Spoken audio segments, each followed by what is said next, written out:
If I look back my 30 odd years in this industry, even longer, I've always been of the mindset that you need to train longer, train harder, and this will get you the best results, because we've been brainwashed. Only the strongest shall survive. It wasn't until I found a mentor who actually guided me to change my ways of thinking.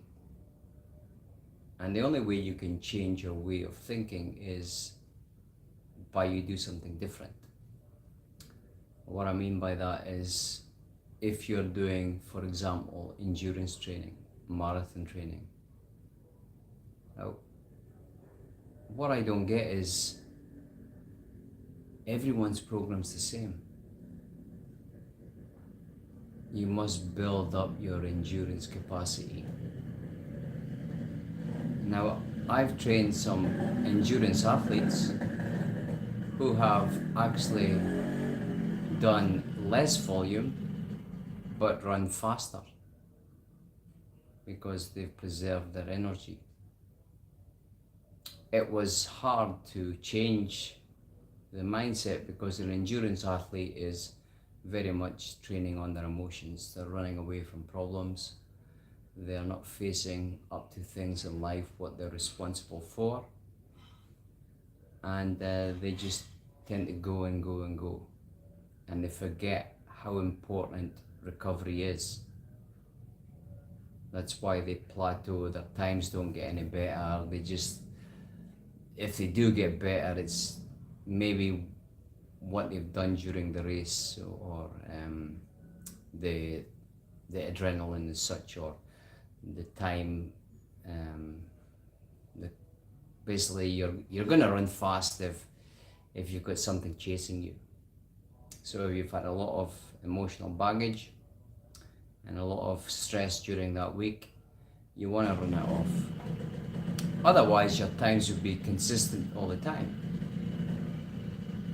Now, when I look at endurance athletes, the first thing I look at is where they're holding their weight. Because there's a lot of fat triathletes. And to me, they're overtraining, because that's where you hold your weight around your waist, cortisol, etc., etc. And the ones who are skinny are running away and not taking in the calories that their body requires.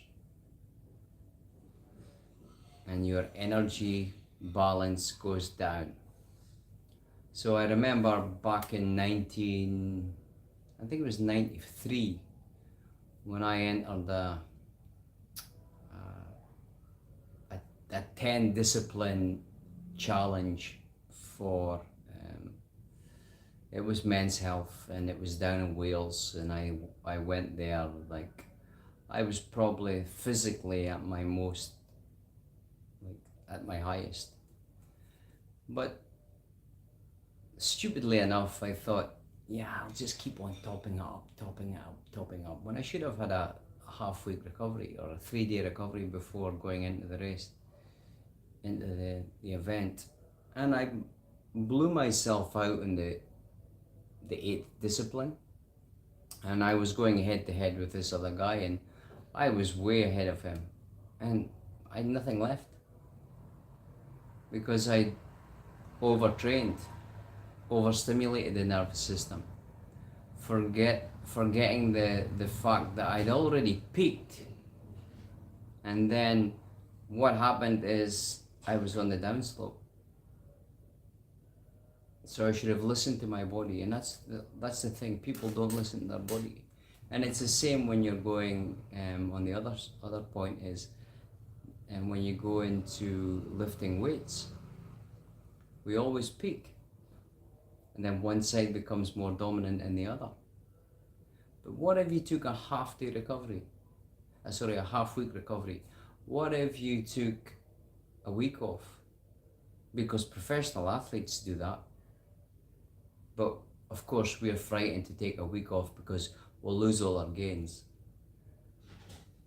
Come on, guys, girls. You're not going to lose your gains. You've got more gains to look forward to, but you will never experience this until you follow the less is more philosophy or principle. So try it.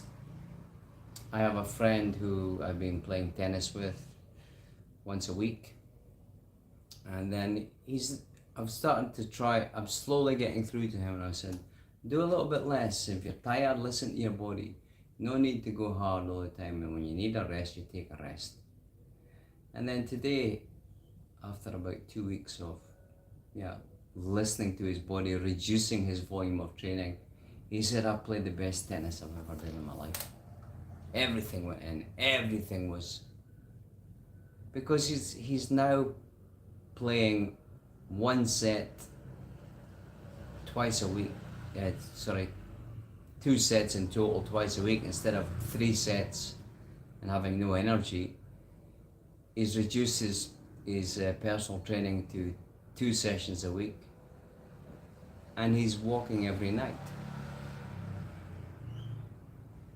So he's reduced his volume by 50%, but then again, he's just said that he's played the best tennis he's ever done in his life. Everything was going in. You will never know unless you empty half your cup, do half the volume, and see and feel it, experience it for yourself. Now I can sit here and talk for hours on this, but there is no point, because most people now are training on their emotions. And when is enough enough? If I said to you, you could increase your aerobic capacity and your VO2 max just by breathing alone, instead of going out for 10k runs, 20k runs if you're doing marathon training, wasting all that energy and then putting more inflammation in your body where everything holds on in your gut. As I said, there's a lot of fat triathletes out there. So until you change, you will continue to stress your organs, putting all sorts of inflammation in the body, which the body doesn't need when you're refueling. But again, it's finding the balance and putting the right fuel in your body at the right time. So I hope this was good information for you. Maybe if you need some help or some answers or to put the reins on in your training, please drop me a message.